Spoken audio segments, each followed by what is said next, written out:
Hello दोस्तों, good morning. कैसे हैं आप लोग? चलिए, आज जो है हम फिर से आ गए हैं एक नए वीडियो में। तो हमने ये तुलनात्मक विधि, प्रतिस्थापन विधि को दोनों बता चुके हैं और इस वीडियो में हम लुप्तीकरण विलोपन विधि को हल करेंगे। तो चलिए वीडियो को हम शुरू करते हैं। तो एक समीकरण युग्म ले लेते हैं। चलिए एक समीकरण युग्म हम यहाँ पे ले लेते हैं। x + 3y = 6। दूसरा ले लेते हैं 2x - 3y = 12। समीकरण इसको 1 मान लेना है, इसको 2 मान लेना है। जो हम विलोपन में, तुलनात्मक में और प्रतिस्थापन में जो समीकरण लिए थे वही समीकरण इस वीडियो में भी हम लिए हैं। तो पांचों विधि से हम बता दिए थे कि पांचों विधि से हल करने पर आंसर सेम आएगा। तो यहाँ पे आपको लिख देना है हल लिख देना है, समीकरण लिख देना है। यहाँ पे लिख देना है विलोपन विधि। विलोपन विधि से विलोपन विधि और तुलनात्मक विधि सेम होता है, ये पता होना चाहिए। विलोपन विधि और लुप्तीकरण विधि सेम होता है। तो अब यहाँ पे हमको लिख देना है। देखिए इसमें करना क्या होता है विलोपन में कि एक संख्या लुप्त करके लाना होता है कहीं से। तो लुप्त करने का मतलब हुआ कि जैसे ये टर्म अभी बराबर नहीं है, तो यहाँ पे हम क्या चीज़ करेंगे कि ये बराबर हो जाए। तो यहाँ पे हम 2 से गुना कर देंगे तो ये बराबर हो जाएगा। लेकिन हमको ये भी देखना है कि ये दोनों तो बराबर है, तो ये दोनों कट सकता है। एक को काटना रहता है। विलोपन में क्या रहता है कि एक को काटना रहता है और दूसरा x का मान निकालना रहता है, या y को काट करके x को काट करके y का मान निकालना रहता है। लेकिन यहाँ पे y कट रहा है, तो यहाँ पे हम लिख देंगे समीकरण। यहाँ पे हमको लिख देना है समीकरण 1 और 2 को जोड़ने पर कर देना है। समीकरण 1 और समीकरण 2 को जोड़ने पर, तो समीकरण 1 क्या है x + 3y = 6। दूसरा है 2x - 3y = 12। तो इसको जोड़ना है। चलिए जोड़ लेते हैं। ये दोनों हो जाएगा 3x, ये तो कट जाएगा दोनों, इसके बराबर में हो जाएगा ये दोनों जोड़ करके 18। इसको काटेंगे तो x का मान निकल गया कितना 6।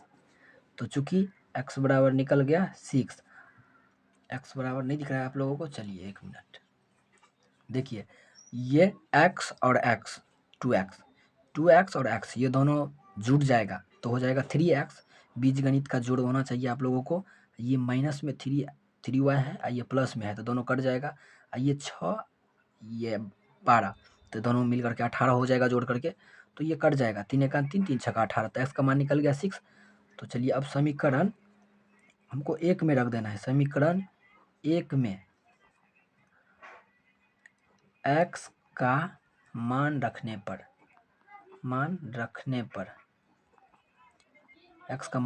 समीकरण 1 में x का मान रख देंगे।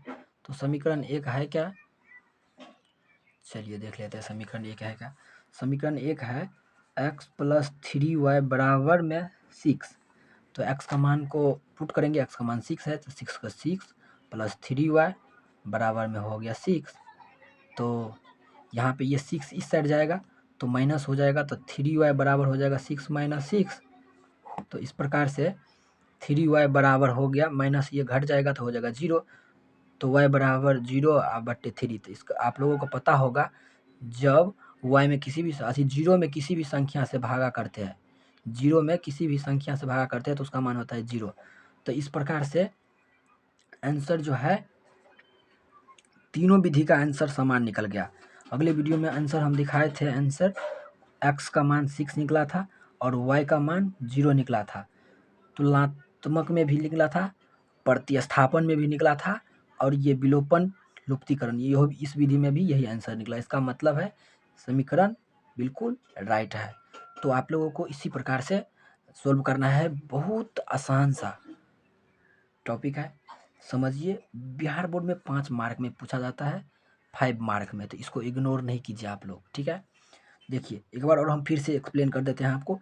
देखिए इसमें होता क्या है कि समीकरण युग्म 2 दिया रहेगा आपको। समीकरण युग्म 2 दिया रहेगा। युग्म का मतलब होता है जोड़ा। युग्म का मतलब क्या होता है, जोड़ा। तो युग्म का जोड़ा दिया रहेगा जैसे दिया हुआ है यहाँ पे। 1 मिनट चलिए दिखा दे रहे हैं आप लोगों को। समीकरण युग्म दिया है। युग्म मतलब क्या होता है? जोड़ा। तो समीकरण एक हुआ ये, एगो ये बात, इसी को बोलते हैं जोड़ा। समीकरण का युग्म जोड़ा। देखिए x + 3y = 6 है और 2x - 3y = 12। लेकिन आपको अगर ये टर्म अगर दोनों कोई बराबर नहीं है तो आपको यहाँ पे यहाँ पे किसी में जो भी गुना करके हो उसको बराबर कर लेना है। बराबर करने के बाद आपको एक टर्म को मतलब हमको डिस्काउंट करना है, मतलब काटना है। जैसे भी हो एक टर्म को काटना रहता है, किसमें? विलोपन विधि में।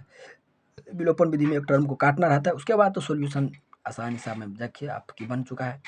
तो चलिए इस वीडियो में इतना ही, मिलते हैं नेक्स्ट वीडियो में।